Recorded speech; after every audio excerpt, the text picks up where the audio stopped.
আসসালামু আলাইকুম ভিউয়ার্স।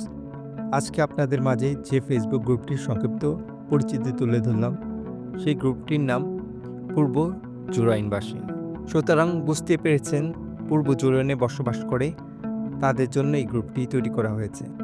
তো আপনাদের মাঝে কেউ যদি পূর্ব জুরাইনবাসী হয়ে থাকেন, তাহলে আপনারা গ্রুপটাতেই জয়েন করতে পারেন।